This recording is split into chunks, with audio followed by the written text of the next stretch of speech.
ගවේෂණයකදී දත්ත රැස් කිරීමේ ක්‍රමවේදයක් විදිහට ප්‍රශ්නාවලි සහ සම්මුඛ සාකච්ඡා භාවිත කළා සමීක්ෂණයක් පවත්වන එක බොහොම පහසු කාර්යක්ෂම ක්‍රමයක් තමයි. ඒත් සමීක්ෂණ භාවිතේ වාසි වගේම අවාසි සහගත තත්ත්වයන් තියෙනවා. අපිට බොහොම කෙටි කාලයක් තුලදී අඩු වියදමක් දරලා දත්තදායකයන් විශාල පිරිසකගෙන් තොරතුරු රැස් කරගන්න පුළුවන්. ඒත් අපිට දත්තදායකයන් නිවැරදි සත්‍ය විශ්වසනීය තොරතුරු ලබා දෙයිද කියලා අපිට හරියටම තහවුරු කරගන්න අමාරුයි. ඒ සඳහාම තියෙන ස්පෙෂල් සොෆ්ට්වෙයාර්ස් පාවිච්චි කළා අපිට දත්ත රැස් කරන්න, දත්ත විශ්ලේෂණය කරන්න බොහොම පහසුයි. සමීක්ෂණ ගැන ඉගෙන ගනිද්දී සමීක්ෂණ භාවිතයේ තියෙන මේ වාසි සහගත වගේම අවාසි සහගත තත්ත්වයන් ගැන ඉගෙන ගන්න ඕනේ. අපි මේ වීඩියෝවෙන් ඒ ගැන සාකච්ඡා කරමු. අපි සමීක්ෂණ භාවිතයේ තියෙන වාසි සහගත සහ අවාසි සහගත තත්ත්වයන් එකින් එක සාකච්ඡා කරමු. අපි මුලින්ම බලමු සමීක්ෂණ භාවිතයේ තියෙන වාසි මොනවද කියලා. අපිට සමීක්ෂණයකදී දත්තදායකයන්ගෙන් තොරතුරු රැස් කරගන්න ප්‍රශ්නාවලියක් නිර්මාණය කරන්න පුළුවන්. ඒ ප්‍රශ්නාවලිය දත්තදායකයන්ට ලබා දීලා බොහොම කෙටි කාලයකින් බොහොම අඩු පිරිවැයක් දරලා දත්තදායකයන් විශාල පිරිසකගෙන් තොරතුරු ලබා ගන්න පුළුවන්. අපිට මෙතෙන්දී ප්‍රශ්නාවලියේ මුද්‍රිත පිටපතක් දත්තදායකයට ලබා දීලා තොරතුරු ලබා ගන්න පුළුවන්කම තියෙනවා. ඒ වගේම අපිට Google ෆෝම් වගේ බොහොම සරලව පිළිතුරු ලබා දෙන්න පුළුවන් නවීන තාක්ෂණික ප්‍රවේශයක් භාවිත කරලා තොරතුරු රැස් කරන්න පුළුවන්. මේක වර්තමානයේ භාවිත වෙන බොහොම කාර්යක්ෂම ජනප්‍රිය පහසු ක්‍රමවේදයක්. අපිට උසස් පෙළ හදාරන ළමයින්ගේ සමාජ මාධ්‍ය භාවිතය ගැන පරීක්ෂණයක් කරන්න අවශ්‍යයි නම් අපිට පුළුවන් මේ ක්‍රමවේදය භාවිත කළා විශාල ළමුන් පිරිසකකින් බොහොම කෙටි කාලයකින් බොහොම අඩු පිරිවැයක් දරලා දත්ත විශාල ප්‍රමාණයක් රැස් කරගන්න. ඔන්ලයින් මාර්ගගතව සමීක්ෂණ පවත්වන එක අද බොහොම ජනප්‍රිය ක්‍රමවිදියක්. ඒ සඳහාම නිෂ්පාදනය වුණු සොෆ්ට්වෙයාර්ස් වගේම ඇප් අද බහුලව භාවිත කරනවා. අපිට පුළුවන් බොහොම පහසුවෙන් සරලව ක්ෂණිකව Google ෆෝම් එකක් නිර්මාණය කරන්න. ඒ Google ෆෝම් එක WhatsApp හරි ඊමේල් හරි මගින් දත්තදායකයට ඍජුවම ලැබෙන්න සලස්වන්න.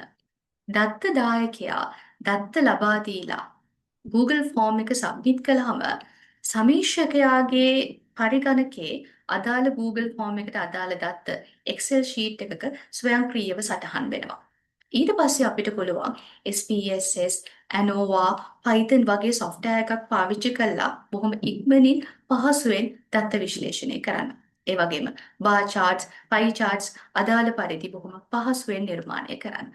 පරීක්ෂණයකදී දත්තදායකයන් විශාල පිරිසකගෙන් අපි රැස් කරගන්න තොරතුරු මැනුවලි විශ්ලේෂණය කරනකොට විවිධ දෝෂ ඇති වෙන්න පුළුවන්. අපිට සමහර දත්ත මග ඇරෙන්න පුළුවන්. ඒ වගේම ගණනය කිරීමේ දෝෂ ඇති වෙන්න පුළුවන්.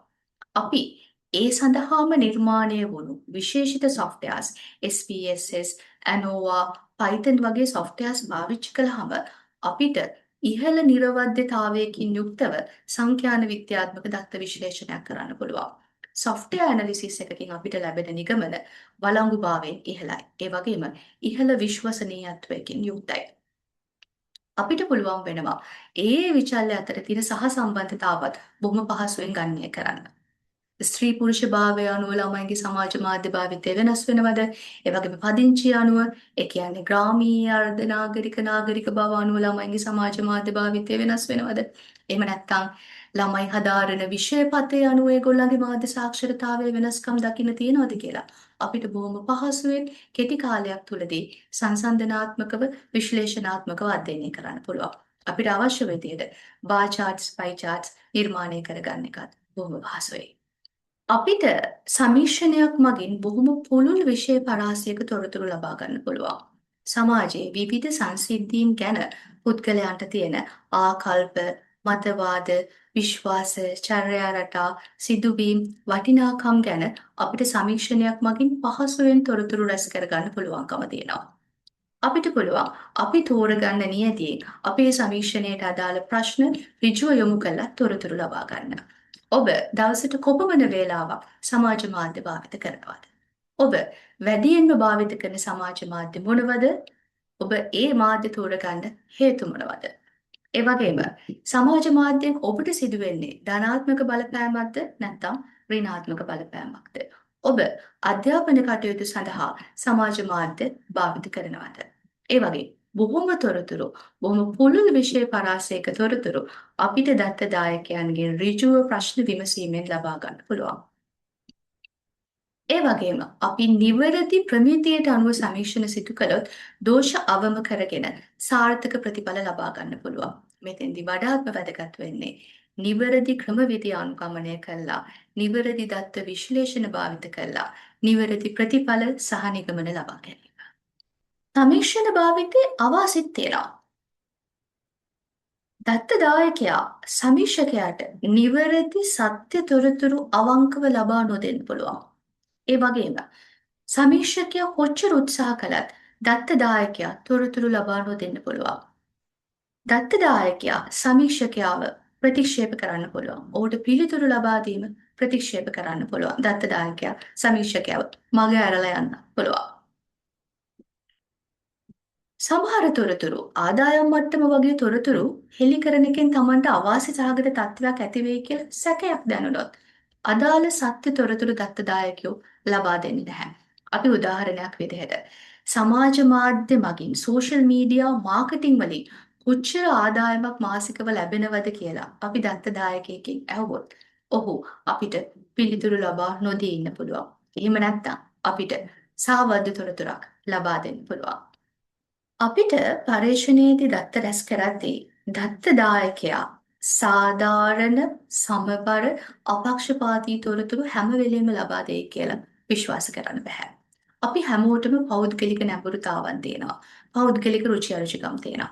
ඒ නිසා දත්ත දායකයා අපිට තොරතුරු ලබා දෙන්නේ තමන්ගේ නැඹුරුතාවන්, තමන්ගේ ආකල්ප, තමන්ගේ රුචි අරුචිකම් අනුව. ඒ තොරතුරු අපිට අපක්ෂපාතී කියලා හරියටම තීරණය කරන්න බෑ. සමහර ප්‍රශ්නවලට පිළිතුරු දෙද්දී මතකයේ අඩුකම නිසා හරි නැත්නම් මතක නැති නිසා හරි අසත්‍ය තොරතුරු දෙන්න පුළුවන්. අපේ ඉලක්ක නියැදිය සම්බන්ධයෙන් අපි සාකච්ඡා කළොත් අපි ඇහුවොත් ඔයා අන්තිමට අධ්‍යාපනික YouTube නාලිකාවක් නැරඹුවේ කවද්ද කියලා. එයාට ඒක මතක නැති වුණත් එයා බොරු උත්තරයක් දෙන්න පුළුවන්. ඒ වගේම කවදාවත්ම අධ්‍යාපනික YouTube නාලිකා නරඹන්නේ නැති වුණත් නරඹුව කියලා වුණත් අපිට කියන්න පුළුවන්. දත්ත දායකයා පිළිතුරු ලබා දෙන වෙලාවේ ඉන්න මානසික මට්ටමත් අපිට ලබා දෙන පිළිතුරේ ගුණාත්මක භාවය කෙරෙහි බලපානවා. දත්ත දායකයා ඒ වෙලාවේ දුකෙන් නම් ඉන්නේ. නැත්තම් යම් වේදනාවකින් නම් ඉන්නේ. මානසික අවපීඩන තත්වයක නම් ඉන්නේ. එයා යම් ගැටලුකාරී තත්වයක නම් ඉන්නේ. එයා අපිට තොරතුරු ලබා දෙන එක ප්‍රතික්ෂේප කරන්න පුළුවන්. ඒ වගේම එයා අපිට ලබා දෙන තොරතුරු ඇත්ත නොවෙන්න පුළුවන්. ප්‍රශ්නාවලියේ තියෙන සමහර ප්‍රශ්න දත්තදායකයාට තේරුම් ගන්න බැරි නම් ඒත් අපිට ලැබෙන පිළිතුර විකෘති වෙන්න පුළුවන්. සාවත්‍ය වෙන්න පුළුවන්. සමහර වෙලාවට ප්‍රශ්නාවලියේ තියෙන ප්‍රශ්න දත්තදායකයාට තේරෙන්නේ නැත්තම්. සමීක්ෂකයා පාවිච්චි කරන භාෂාව දත්තදායකයාට තේරෙන්නේ නැත්තම් අපිට නිවැරදි තොරතුරු ලබා ගන්න බැරි වෙන්න පුළුවන්. ඒ නිසා අපි හැම වෙලාවෙම සැලකිලිමත් වෙන්න ඕනේ. අපේ ඉලක්ක දත්තදායකයාට ගැළපෙන විදිහට එයාට පහසුවෙන් තේරුම් ගන්න අවබෝධ කරගන්න පුළුවන් විදිහට ප්‍රශ්න නිර්මාණය කරන්න. සමීක්ෂණයක් මගින් අපිට අතීත තත්වයන් ගැන දත් එක් රැස් කරන්න බෑ. වසර ගණනාවක ඈත සිදුවීම් පිළිබඳ අපිට දත් රැස් කරන්න බෑ. අපිට බෑ රූපවාහිනී මාධ්‍ය සමාජය තුළ ජනප්‍රිය වෙච්ච මුල් කාලීන අවධියේදී රූපවාහිනිය මගින් සමාජයේ පුද්ගලයන්ට සිද්ධ වෙච්ච බලපෑම ධනාත්මකද ඍණාත්මකද කියලා දැන් සමීක්ෂණයක් මගින් දත්ත රැස් කරනවා. අපිට සමීක්ෂණයක් මගින් සංකීර්ණ ගැටලු සම්බන්ධයෙන් පුද්ගල චර්යා අදහස් ආකල්ප ගැන මැනීමක් කරන්න බෑ. අපිට බෑ අදාළ පුද්ගලයාව මානසිකව පීඩනයකට ලක් කරලා තොරතුරු ලබා ගන්න.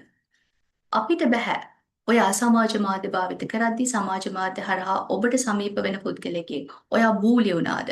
ඔයාට හැරස්මන්ට් එකක් වුණාද වගේ ප්‍රශ්න සමීක්ෂණයකින් අහන්න. අපි මේ වගේ තොරතුරු ලබා ගන්න නම් නිරීක්ෂණය, සහභාගීත්ව නිරීක්ෂණය, ක්ෂේත්‍ර අධ්‍යයනය, ප්‍රත්‍යේක අධ්‍යයනය වගේ වෙන පර්යේෂණ ක්‍රමවිධයක් භාවිත කරන්න ඕන. අපිට සමීක්ෂණයකින් සරලව පහසුවෙන් තොරතුරු ලබා ගන්න ප්‍රශ්න තමයි අහන්න පුළුවන් වෙන්නේ. අපිට සමීක්ෂණයකදී ප්‍රශ්නාවලියකින් දත්ත රැස් කරනකොට විස්තරාත්මක ගැඹුරු පිළිතුරු ලබා ගන්න බෑ. අපිට අධ්‍යයනය කරන්න අවශ්‍ය ගැටලුව සම්බන්ධයෙන් සරලව පිළිතුරු ලබා දෙන්න පුළුවන් කෙටි ප්‍රශ්නාවලියක් යොමු කළා අපිට දත්ත දායකයන්ගේ පහසුවෙන් තොරතුරු ලබා ගන්න පුළුවන්. ඒත් සංකීර්ණ ප්‍රශ්නවලට අපිට ඔවුන්ගෙන් තොරතුරු ලබා ගන්න බෑ.